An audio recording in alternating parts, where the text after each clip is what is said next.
Hola doctor, buenas tardes, sí. Muchas gracias por el feedback. Dicen por aquí, póngase un diomedazo, no me crea tan puerco. No, hasta allá no llego. Si acaso les canto, te quise con el alma, Dios sabe que amarte más no pude, volarte con rumbo hacia la nube más alta, ya no pude alcanzarte. Así puede pasarles con la bata, entonces póngase pilas, ¿no? A estudiar juiciosos. Bueno, muy bien, mis pichurritas adorados y adoradas. El día de hoy nos vamos con un terreno diferente. Vamos a pasar ya a los trastornos de ansiedad. Vamos a hablar de básicamente tal vez el trastorno de ansiedad más importante, puesto que ustedes lo van a recepcionar en los servicios de urgencias.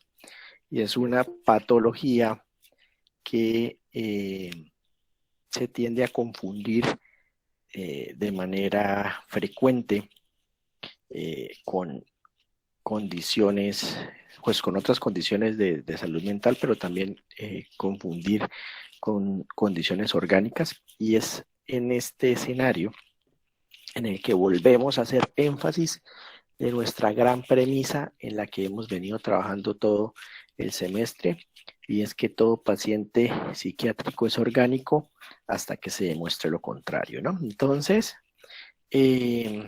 pues estamos hablando, como ustedes lo ven ahí en el DCM que les estoy proyectando, del conocido trastorno de pánico, ¿ok? Trastorno de pánico. ¿Me confirman si tienen, si están viendo ahí el DCM? Sí, doctor. Listo, bueno, muchas gracias. Entonces, vamos a hablar del trastorno de pánico. Entonces, el trastorno de pánico pertenece al terreno de los trastornos de la ansiedad. Entonces, hemos venido desde el principio de este semestre hablando del GPS de los trastornos de salud mental, de cómo clasificamos las psicopatologías en diferentes áreas. Hablamos de los trastornos psicóticos, hablamos después de los trastornos del afecto, la bipolaridad, la depresión, las depresiones mayores, las depresiones menores, ¿no? Todo ese cuadro de distimia, ciclotimia, de todas estas cosas que venimos hablando. Hemos venido tocando por ahí los trastornos de personalidad y estamos ahora pues en el terreno de los trastornos de ansiedad. El protagonista, el trastorno de pánico. Entonces, bueno, vamos a hablar de esta condición. Lo primero que ustedes deben saber es que crisis de pánico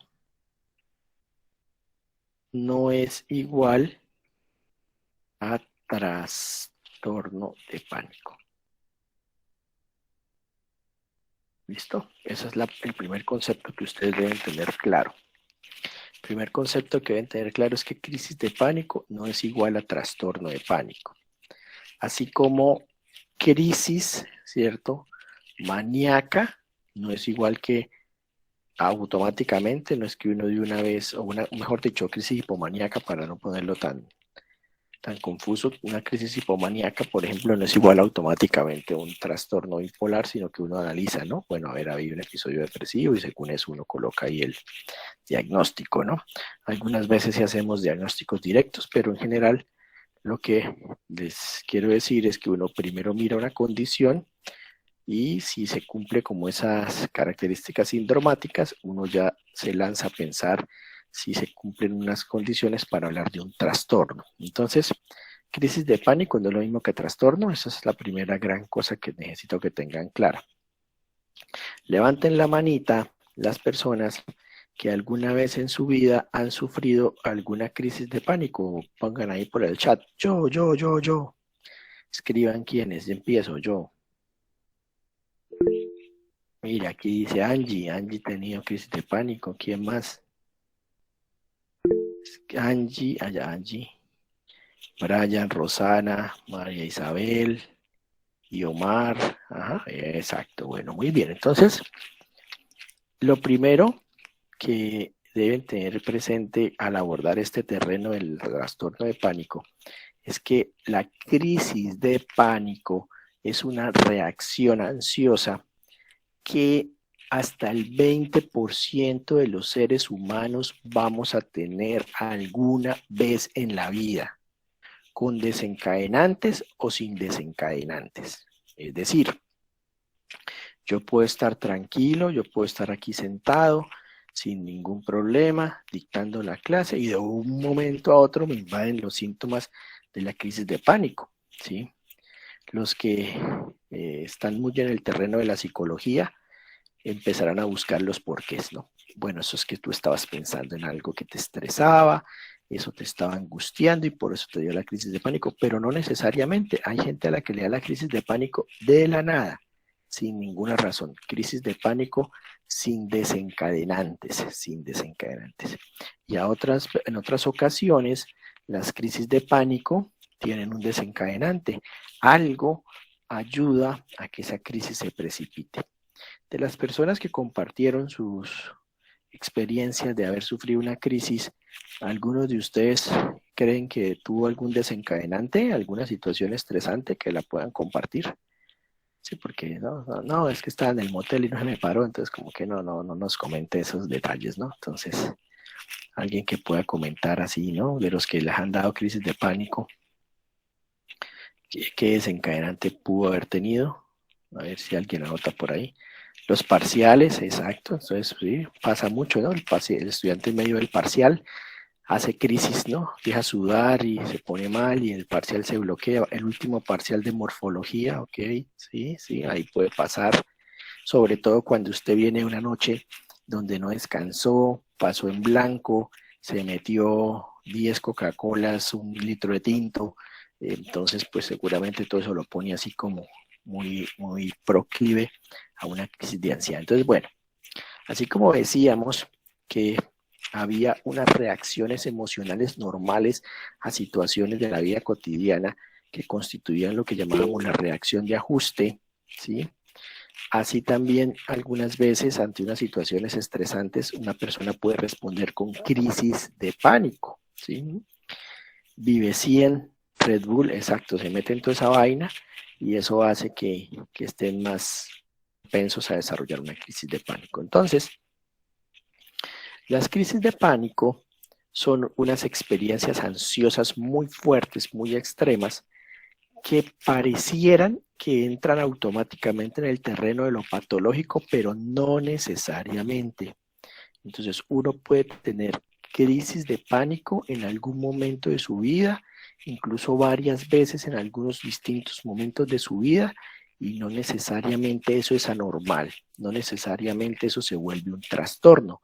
Por eso, crisis de pánico no es igual a trastorno de pánico, ya veremos la diferencia. Crisis de pánico también se conoce en el inglés como panic attack, también se les llama crisis de angustia, ¿sí? Son diferentes nombres con los que ustedes pueden encontrarlos en diferentes literaturas y artículos científicos. Entonces, bueno, para hablar de la crisis de pánico, vamos a definir más o menos qué es una crisis de pánico. Entonces, la crisis de pánico suele ser o el ataque de pánico suele ser una condición donde se empieza a experimentar un malestar muy intenso que alcanza su máxima expresión en minutos. El DSM-5 habla de minutos, pero no nos dice cuántos minutos. El DSM-4 sí lo decía. Eso era muy subjetivo y variable, por eso el DSM-5 lo quitó. Pero en promedio, ¿cuánto creen ustedes, doctores, que dura una crisis de pánico? Entendida de la duración como en el momento en que los síntomas empiezan a subir, llegan al máximo donde usted siente que se va a morir, enloquecer, chiflar, perder el control y después bajar hasta que más o menos se controlan. ¿Cuánto creerían ustedes en términos de tiempo puede alcanzar a durar una crisis de pánico? Dicen aquí de 4 a 8 horas. ¿Alguien da más? ¿Alguien da menos? ¿Alguien da más? ¿Alguien da menos? A los que les hayan dado crisis, ¿cuánto más o menos les han durado? De minutos ahora, sí, pero más o menos 1 hora, dicen por aquí, 1 hora. Ok. De 1 a 2 horas. Bueno, en general no duran tanto, ¿sí? posiblemente, cuando mencionan varias horas, estamos hablando de toda la montaña, digamos, descriptiva del cuadro, ¿no? Desde el punto en el que arranca acá, punto A, el pico máximo, donde usted llegó que ya se moría, y la caída hasta acá, de pronto de acá hasta acá, sí pueden haber horas, puede haber una hora de pronto o algo así, ¿sí? Muchas veces usted no vuelve completamente a la línea basal, sino que queda un poco más ansioso de lo normal, ¿no?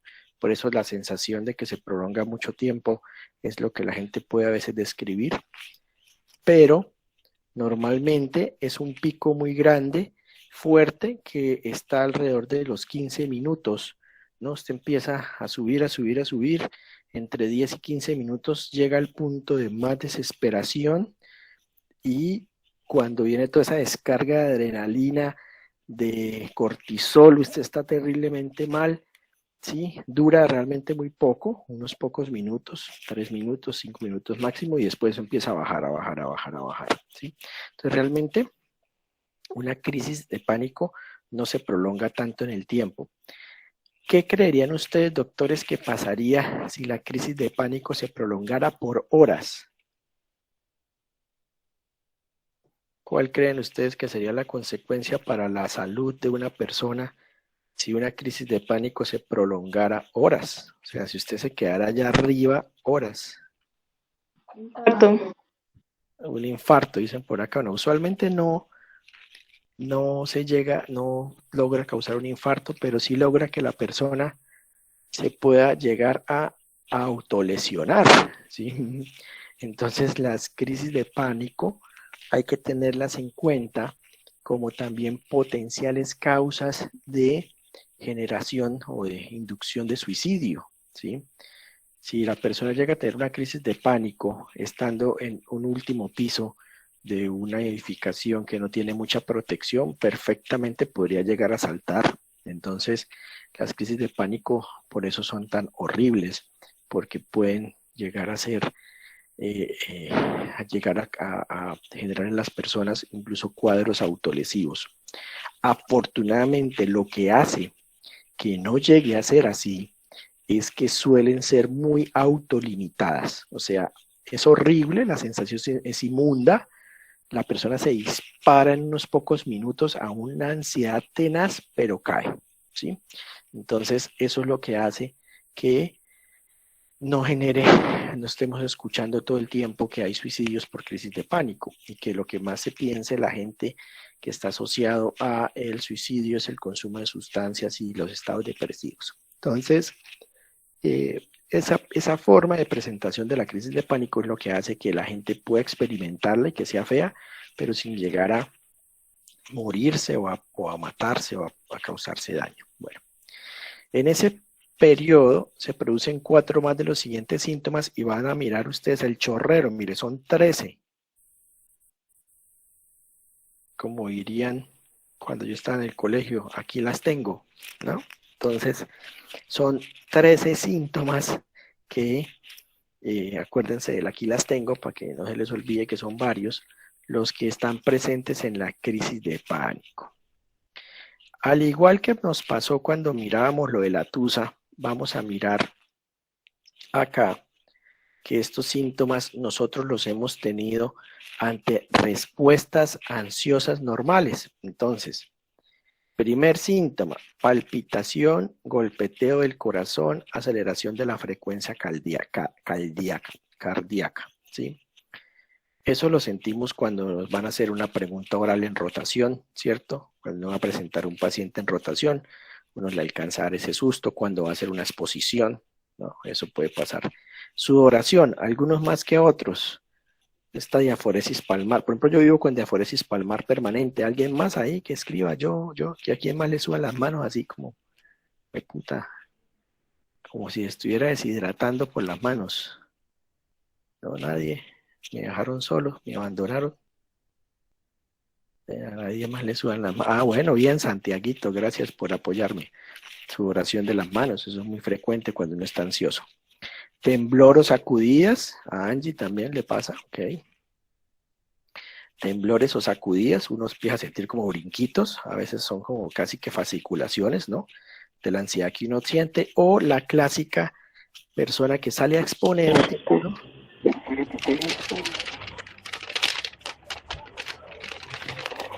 Hoy les voy a exponer del sistema nefrótico.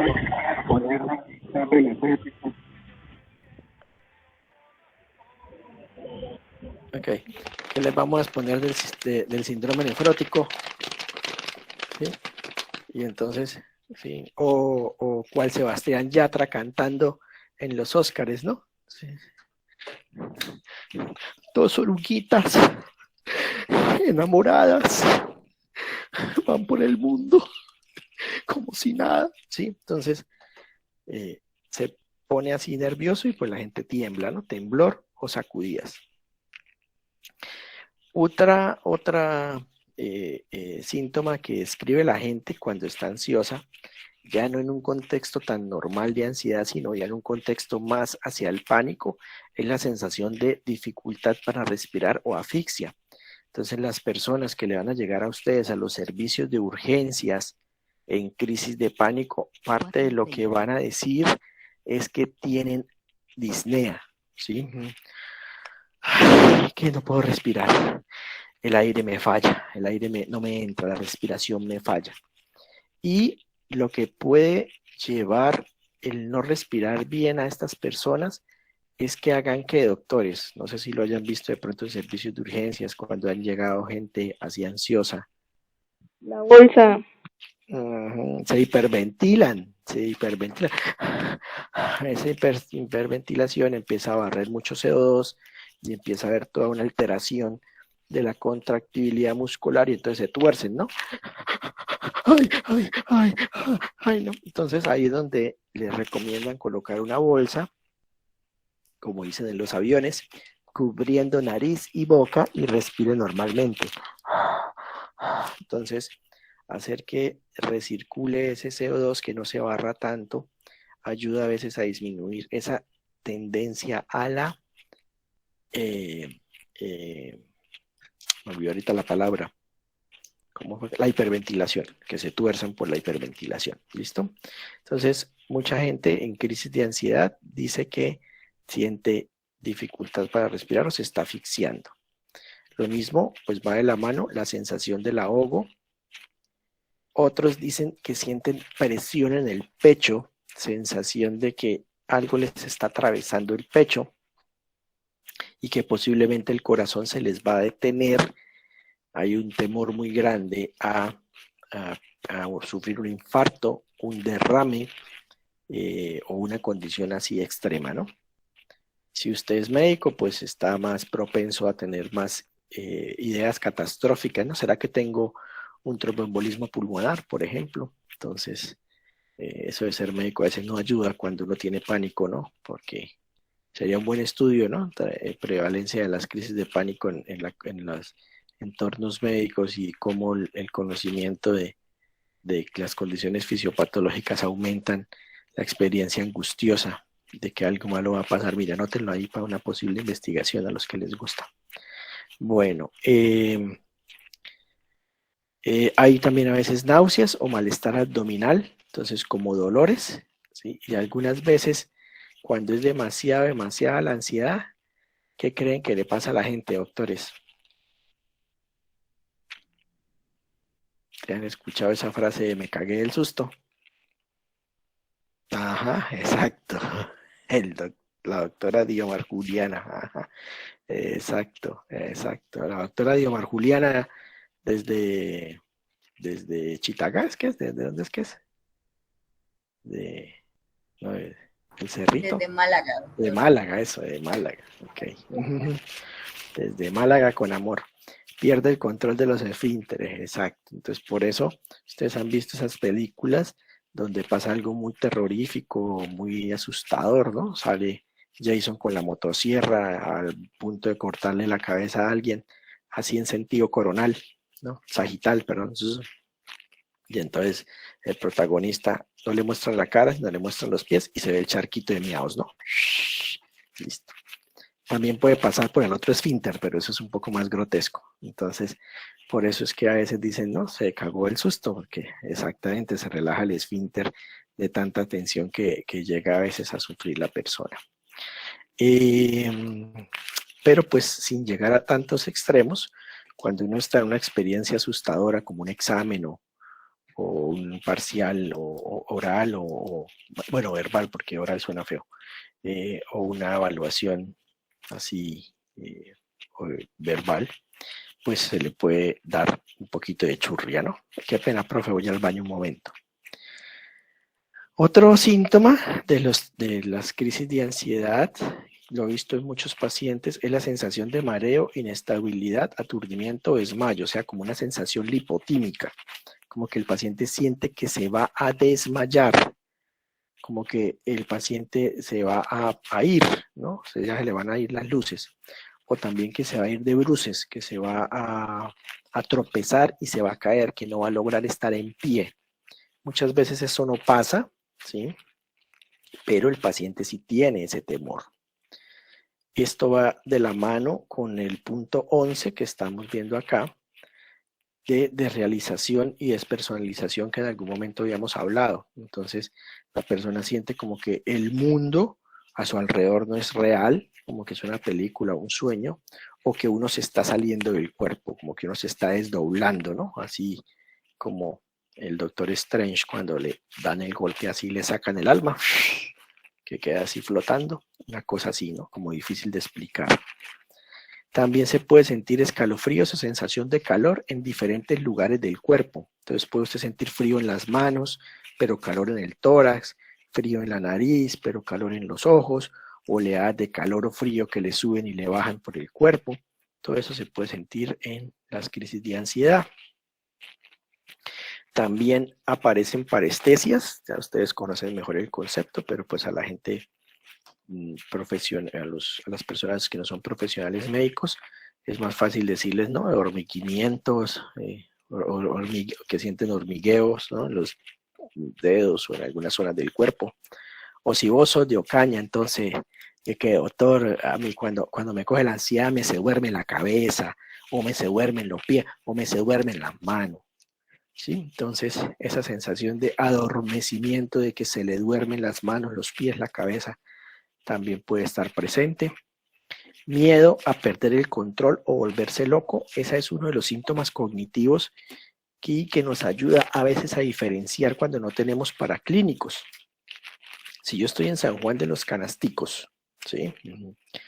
Y no tengo ni mierda, no tengo electrocardiograma, no tengo laboratorio, no tengo nada, yo como diferencio una crisis de pánico de una condición orgánica o de las miles de condiciones orgánicas que ahorita vamos a entrar a debatir con este tipo de síntomas, si no tengo paraclínicos. Entonces, usualmente las condiciones como un infarto o una condición de este tipo producen en el paciente un miedo a morir, o sea, uno siente como miedo a que se va a morir, aquí lo estamos viendo en el punto 13, pero pocas veces hay síntomas cognitivos como temor a perder el control o enloquecerse. Si lo que la persona siente en esos momentos le produce un temor muy fuerte y uno le pregunta, pero ¿a qué está sintiendo? ¿Miedo a qué? La persona lo mira así con cara de extrañeza o perplejidad, con actitud perpleja o de extrañeza y le dice a uno con los ojos desorbitados, las pupilas dilatadas y todo angustiado, a enloquecerme, siento que me estoy enloqueciendo, que voy a perder el control. Es muy probable que estemos ante una crisis de pánico, ¿sí? Si la persona lo que dice es que tiene mucho miedo a morirse, pues ahí sí nos deja mamando, porque en un infarto también se puede experimentar ese miedo a morir. Pero cuando el temor es enormemente claro, a enloquecerse, perder el control, volverse loco, no saber qué va a pasar mañana conmigo, no poder volver a hacer lo que normalmente hacía.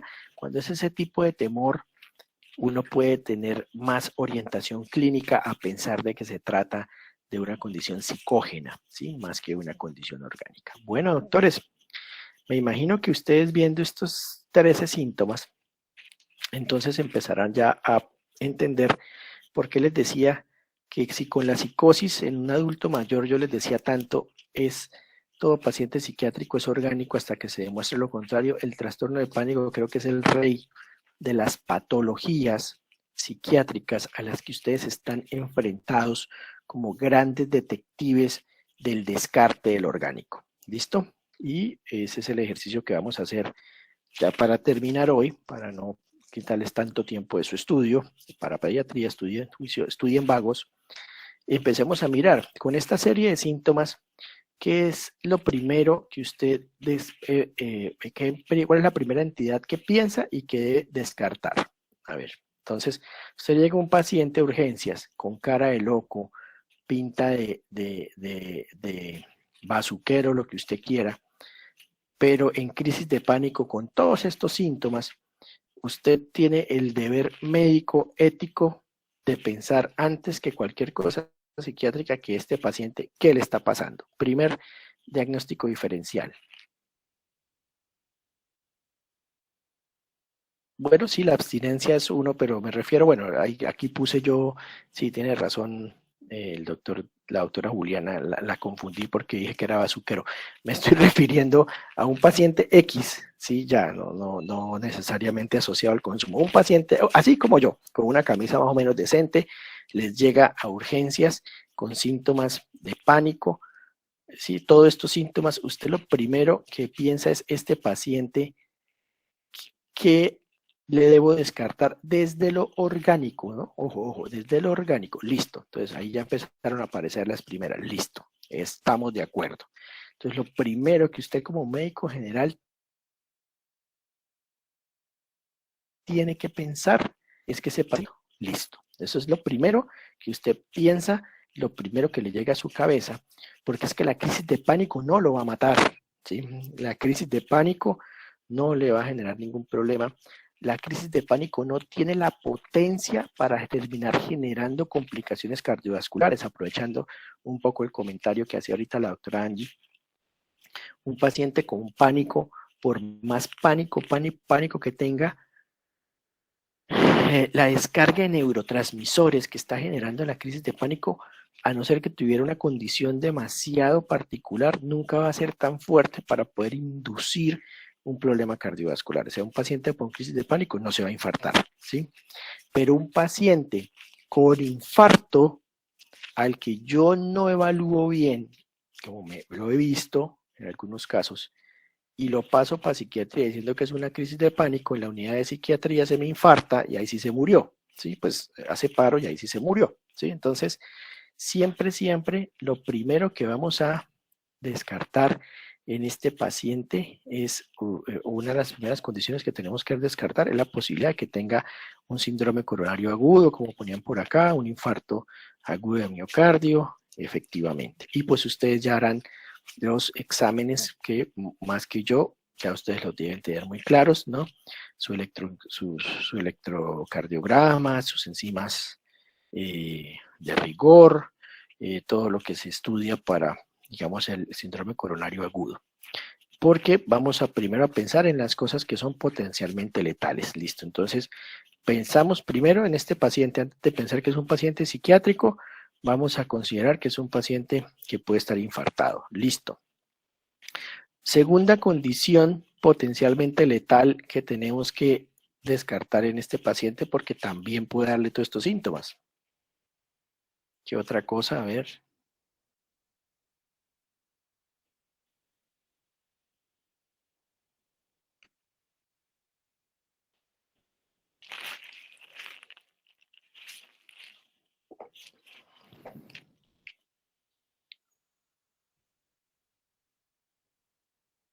Se las dije yo hace un rato también. Exacto, el tromboembolismo pulmonar, perfecto. Entonces también hay que pensar en que pueda tener un tromboembolismo pulmonar. Siguiendo por la línea de lo cardiovascular, hay una condición que se ha asociado mucho a las crisis de pánico y es la coartación de aorta. La coartación de aorta muchas veces también da sintomatología muy similar al pánico. Entonces, tener presente esa condición. Entonces, digamos desde lo cardiovascular, podríamos tener un infarto, podríamos tener un tromboembolismo pulmonar, podríamos tener una coartación de aorta, podríamos tener también algún tipo de arritmias, algunas arritmias pueden producir sobre todo esta primera etapa, estos primeros síntomas del cuadro descritos acá al principio, ¿no? La palpitación, el golpeteo, la taquicardia, ¿sí? Todos estos síntomas pueden tenerlos, ¿sí?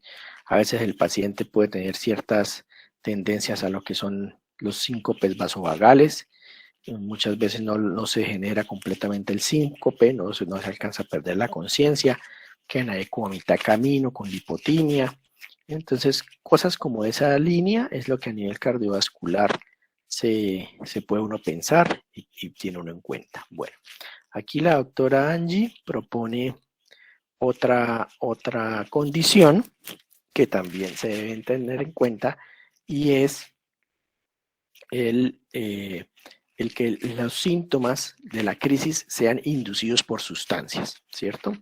Entonces, las sustancias que más fácilmente pueden causar crisis de pánico, obviamente van a ser sustancias estimulantes. Dentro de las sustancias estimulantes del bajo mundo, tendremos la cocaína, tendremos el bazuco, tendremos las anfetaminas, el éxtasis, el MDA, el TUSI, todo ese tipo de sustancias, ¿no? Son sustancias estimulantes, incluyendo también la nicotina, incluyendo también la cafeína. Excesos de ellas pueden también producir crisis similares, ¿no? Cosas así. Bien, muy bien, exacto. Bueno, aquí ya van apareciendo otras cosas que están muy bien. Ajá, excelente. Entonces, siempre vamos a abordar al paciente de entrada con lo más peligroso que puede poner en riesgo su vida, que sería una condición cardiovascular, ¿sí? Entonces, listo, descartamos que tenga un infarto, su electrocardiograma, todo el tema. Miramos el tema de sustancias, que pueden ser sustancias estimulantes, pero también medicamentos, doctores. Hay medicamentos que son muy inductores de crisis de pánico. Vamos a darle un lapicero. Mira, aquí lo tengo. Siempre digo que voy a dar lapiceros aquí, nunca les cumplo, ¿no? Bien, hijo de puta, me hacen cumplir. Voy a darle un lapicero al primero que me escriba por ahí cuál es uno de los medicamentos que usualmente más se usan en medicina, de urgencias y de hospitalización, que induce crisis de pánico. Y lo llaman a uno, ay, el psiquiatra, porque está en pánico el paciente, y ay, ¿qué hacemos? ¿Qué hacemos? Pues lo primero que hay que hacer es quitarle esa maricada que le están dando, que es lo que más crisis de pánico le está produciendo. ¿Cuál sería ese medicamento, doctores? Lapicero para el primero que conteste. Dice Brian Alexis, más cafeína, ¿no? Sí puede pasarlo. Dobutamina, sí, pues también, pero ya la dobutamina, no es que no la esté usando así como venga, póngase un parchecito de dobutamina y de adrenalina. No, hablo de medicamentos de combate diario ahí en servicio de urgencias, de hospitalización, no de cuidado intensivo ni cuidado intermedio ni nada de eso, ¿no? Medicamentos. Eso lo formulan como por coñazos, marica. Si vamos ahorita al hospital y agarramos cualquier paciente al azar, así en grupito, estoy seguro que alguno de ellos tiene eso. La dipirona también puede, sí, no estoy diciendo que no. Lo que están poniendo está bien. O sea, la acetaminofén cafeína puede producirlo. La dipirona también puede producirlo, pero no son los más frecuentes. Hay uno que, jueputa, se la tiene pichita. Aquí me llegan pacientes después de haber estado en urgencias y es que me pusieron tal cosa y ¡pa! Con eso tenga su crisis de pánico. Bien, doctora Julianita, se lo ganó, se lleva el premio, está contenta, se lo ganó. ¿Ya tenía punto usted No, doctor, punto bueno, no. entonces tiene su punto para este corte. Se la merece, esa era, muy bien. Lapicero y punto para doctora Julianita, con cariño y de Málaga. Exactamente la metoclopramida, doctores. Si hay un medicamento que induzca crisis de pánico, es la metoclopramida, ¿sí? Entonces, estén muy atentos, ¿no? Muchas veces el paciente está en observación y hospitalizado por otra razón, alguna condición gastrointestinal que está en estudio, y cuando empieza uno a escuchar la gritería de la enfermera y del paciente, ay, ay, me voy a morir, ay, ay, ay, ¿no? Y uno va y está en plena crisis de pánico, y curiosamente ha sido poco tiempo después de la administración intravenosa de metoclopramida. Entonces, la metoclopramida también produce crisis de pánico, es de los que más causan pánico. Recuerden que habíamos hablado de que producía acaticia, ¿no? Entonces, algunas veces es solo la acaticia, pero otras veces es una franca crisis de pánico, no solo con inquietud motora, sino con estos otros síntomas que estamos viendo acá en la presentación del DCM, con taquicardia, sudoración y todo el cuadro, digamos, de pánico, ¿sí? Antibióticos también, como decía la doctora Andrea, los macrólidos pueden producirlo,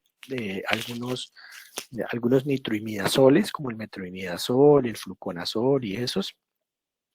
Pero entre los antibióticos, tal vez los que más pueden inducir pánico son las fluoroquinolonas, ¿sí? Entonces, ciprofloxacina, norfloxacina, levofloxacina, todas estas también inducen muchas veces crisis de pánico, ¿no? Entonces, ojo con los medicamentos que lo pueden inducir. Bueno, por aquí atrás, el doctor Brian nos decía que los problemas tiroideos, claro que sí, doctor, excelente. Sobre todo el hipertiroidismo, el hipotiroidismo también, pero más el hipertiroidismo, debuta muchas veces con crisis de pánico, ¿sí? Entonces el paciente llega taquicárdico, con palpitaciones, con sensación de que se va a morir, de que algo malo está muy mal, de realización, despersonalización, la tensión por las nubes, y se empieza a estudiar y pues efectivamente tiene un hipertiroidismo, por ejemplo, sin que uno haya desarrollado oftalmos o cosas así que como que lo hagan a uno sospechar, puede pasar. Y puede pasar también en el caso de feocromocitomas, ¿no? Y cosas de este tipo un poco ya más exóticas, pero puede también dar síntomas de este tipo de pánico. Mencionaba el doctor Kevin el delirium, solo que en el delirium pues estamos hablando de otra condición, ¿no? Ya no estaríamos hablando de pánico. Y recuerden que pues el delirium va a haber una alteración ya de la conciencia, de la atención. Aquí el paciente no, el paciente está consciente, justamente por eso estar consciente es que sufre tanto los síntomas. Entonces digamos que como que no podríamos decir que el delirium es causa de pánico, porque estamos hablando como de condiciones distintas, pero pues sí tener en cuenta que fenómenos que pueden inducir delirium también pueden inducir pánico, como el tema de los medicamentos que ahorita hablábamos, ¿no? Entonces, por decir algo, un desequilibrio hidroelectrolítico más probablemente producirá delirium que pánico, pero eventualmente también. Y hablando de esta parte endocrina, endocrinológica, tiroides y todo esto, ¿qué otra condición también metabólica, no tan rebuscada, ¿no? No vayan a empezar a ir aquí con enfermedades huérfanas y todas esas cosas, puede producir también crisis de pánico, y al paciente le puede llegar una crisis de pánico y resulta que no es nada psiquiátrico, es algo completamente metabólico. Facilito, a ver, ¿quién me dice? Como diagnóstico diferencial, dice aquí, sí, claro, no, bien, está bien, no es que esté más. El lupus eritematoso sistémico, pocas veces da pánico, ¿no? Muchas veces da más psicosis y otras cosas. Cushing, no, tan exagerado, doctor, es más suavecito. Va por el lado de la diabetes, pero no es propiamente la diabetes. Un paciente que le pase qué, o a un paciente diabético le puede pasar, sobre todo si, por ejemplo, se le olvidó que ya se tomó la glibenclamida y vuelve y se la consume. Casi eso, el doctor Camilo estuvo cerca, pero le ganó Brian. Muy bien, estados hipoglicémicos, ¿no? Entonces, uno muchas veces al paciente con crisis de pánico, pues también le hace la glicemia, pre, post, ¿no? Además de lo que ya hemos venido hablando, la tiroides y estas otras cosas. En el cuadrito hemático, ¿sería importante hacerle cuadrito hemático? ¿Ustedes qué dicen? Sí, dice el doctor Felipe. ¿Buscándole qué? Sí, dice Rosana. ¿Qué puede haber en el cuadro hemático que nos oriente a pensar que hay algo que puede estar explicando una posible crisis de pánico? No me vayan a salir que con un síndrome de respuesta inflamatoria sistémica y una sepsis, una cosa mucho más sencilla, que con un cuadrito hemático se puede ver porque puede darle a uno síntomas de pánico. Estamos a ver, ¿quién anota ahí? Ya para ir terminando hoy. Eso, doctor Felipe, excelente, anemia. Entonces, una paciente, pongo el ejemplo con mujeres porque es donde lo he visto, y pues ustedes saben que obviamente algunas mujeres por su condición de menstruación pueden llegar a desarrollar anemias importantes. Entonces, una mujer que no se ha no se ha fijado mucho como en los niveles de pérdidas por su hipermetrorragia, bueno, ustedes saben más el término, ahí me corrigen. Por su abundante menstruación, ha perdido mucha sangre y perfectamente llegan con unas hemoglobinas de 9, de 8, ¿sí? Y pues no se ven tan pálidas porque usualmente de pronto son medio ya pálidas y llegan al servicio de urgencias en crisis de pánico, ¿no? Con taquicardia refleja por todo este tema de la misma anemia. Entonces, toda esta compensación que se hace a nivel cardíaco para pues mover más la sangre y oxigenar más el cuerpo, pues les genera una taquicardia y entonces tienen ahí esa taquicardia y a partir de ahí también cierta sensación de ahogo y tales y entonces como que tienen todo este cuadro de pánico y resulta que pues no es una crisis de tipo psicógena, no es una cosa psiquiátrica, es anemia, ¿sí? Entonces, fíjense cómo hay mucho diagnóstico diferencial, como decía el doctor Kevin, ¿no? Alrededor de todos los síntomas que tiene una crisis de pánico. Entonces, ya para ir cerrando el día de hoy, crisis de pánico nos pueden dar a todos, no es un diagnóstico psiquiátrico, es simplemente una condición que no es un trastorno como tal, no es que no sea un diagnóstico, sino no es un trastorno. Tener una crisis de pánico puede pasar. Cuando una crisis de pánico llegue a urgencias, su primer tarea es descartar la organicidad por encima de cualquier cosa, ¿sí? Entonces, a pesar de que parezca muy psiquiátrico el paciente, a pesar de que tenga de pronto antecedentes muy claros, ustedes no lo asuman, ¿no? Ha pasado que frecuentemente llega un paciente que, por ejemplo, es bipolar o, por ejemplo, tiene un trastorno depresivo o alguna cosa así, y fácilmente el médico de turno se fresquea y como ya lo conoce, entonces dice, eso es que está ansioso, ¿sí? Pongámosle un diazepam intramuscular y dejémoslo en observación. Y cuando lo van a mirar, pues el man está ya tranquilo, pero muerto, ¿sí? Porque estaba infartado. Y como pues pensaban que por ser psiquiátrico lo que tenía era ansiedad, pues no le prestaron mucha atención. Entonces, no. Siempre que el paciente llegue con unas crisis ansiosas, está pasado tranquilo, ajá, sí. Entonces, el paciente llega con unas crisis ansiosas, pues la primera tarea de ustedes como médicos en el servicio de urgencias es descartar la organicidad. Entonces, descarten lo más grave, lo más peligroso que pueda comprometer la vida del paciente. Eso es lo primero que tienen que hacer. Solicitar los paraclínicos de manera racional, que tengan lugar en ese momento y que tengan pues, posibilidades de solicitar.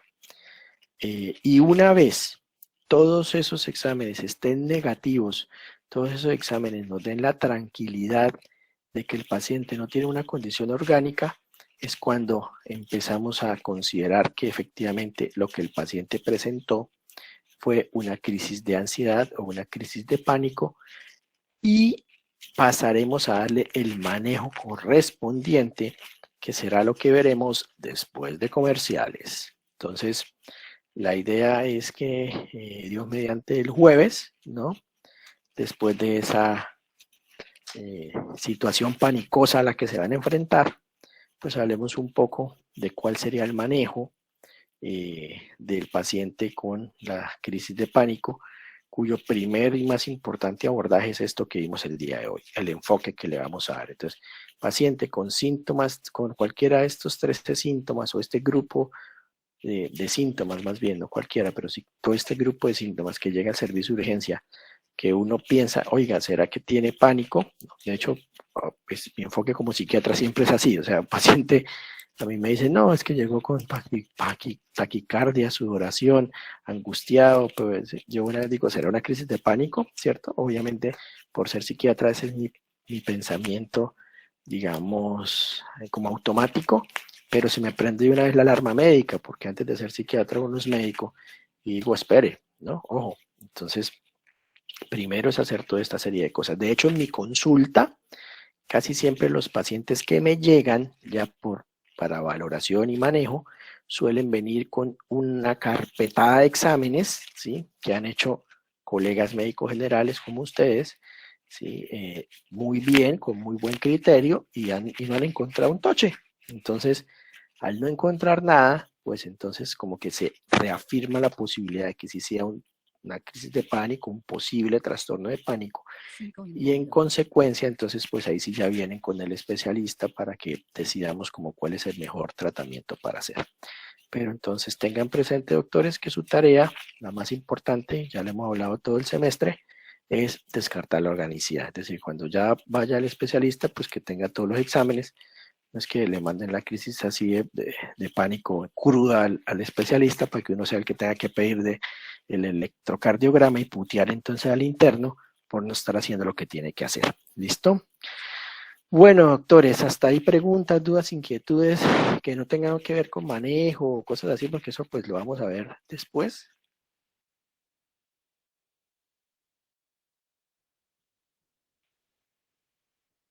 No, creo que no. Bueno, entonces, si están por aquí, ¿no? Me quedé yo hablando solo como una hueva. Hola. Epa. Sí, ahí Hola, está. doctor, aquí estamos. Bueno, listo. Bueno, entonces sigan estudiando, que les vaya muy bien en su examen. Nos vemos Dios mediante el jueves en la tarde. ¿Listos? Listo, doctor, gracias. Ah, mire, aquí me pregunta, después de sentir la crisis de pánico por el parcial que tengamos... Ah, pensé que era pregunta, ok. Va, chiste malo. Va, ok, chao.